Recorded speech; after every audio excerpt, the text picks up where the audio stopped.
Hi, everyone. Welcome back for another video. Appreciate you joining us.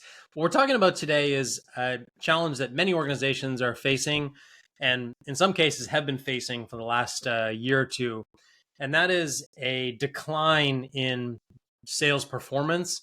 And wrapped into that is really a decline in the predictability of sales performance. And so this statistic is an example of that, is that the majority of sales organizations can't predict what deals are actually going to come in.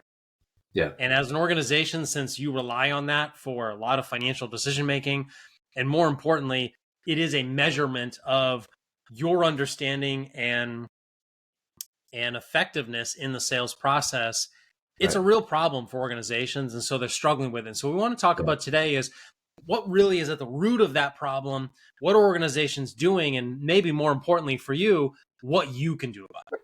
Yeah. This is not an unknown problem, right? I think it's gotten exacerbated over the last 2 years as selling has gotten a lot harder. 99% of organizations are struggling with this, right? And they've talked about it. Executives have tried to solve it, but talk about what the attempt to solve it has been and why we believe it's actually the wrong approach. Yeah, I think for most organizations that we've seen, the focus has been really on the front line. And the assumption has been that if sales aren't happening, it's a sales rep problem. Right. If pipeline isn't being generated, it's an SDR problem.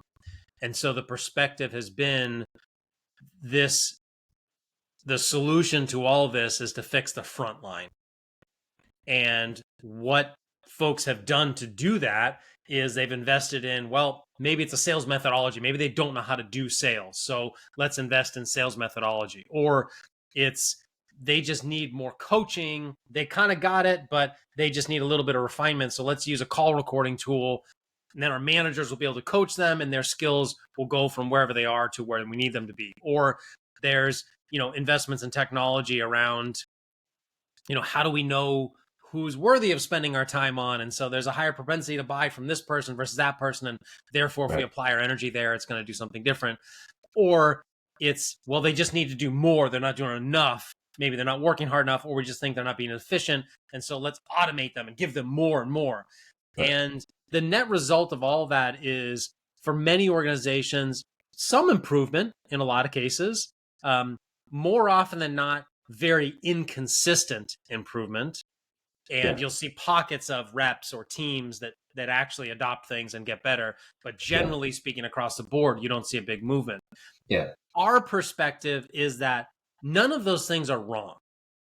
No, those are all productive. All those methodologies, the tools, they're all good tools in and of itself, and they do help prioritization quite a bit, and they do help reps and SDRs become more efficient. But they aren't really the issue. No. When you think about an organization, back to the forecast process, how do forecasts work?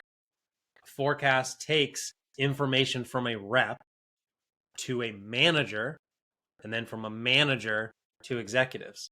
Right. Manager is the middle person in this process. The manager is meant to manage the process, to manage the data, to analyze those inputs, determine what's right, wrong, or needs to be adjusted, and then pass a sanitized, validated, predictable set of information up to executives.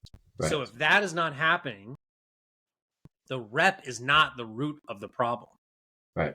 It's actually the manager. And it's not the tool either. And I think that to summarize this, and then we'll go into a more practical example of how this plays out, is let's take outreach, for example. The idea of optimizing the time of an SDR so that they can be more productive and they can reach more people is a fantastic premise, because I've been an SDR and it's painfully, to go through and write cadences, go back in your email and check. It's a pain in the butt. But if you look at today and you prove this, has prospecting gotten better? It's gotten worse. And that's no fault of outreach or Gong now that has a cadence tool or any of these other tools. It's not the tool's fault. It's the manager's fault to not be able to equip the reps and SDRs. And it's also the executive's fault for not equipping the managers to do this.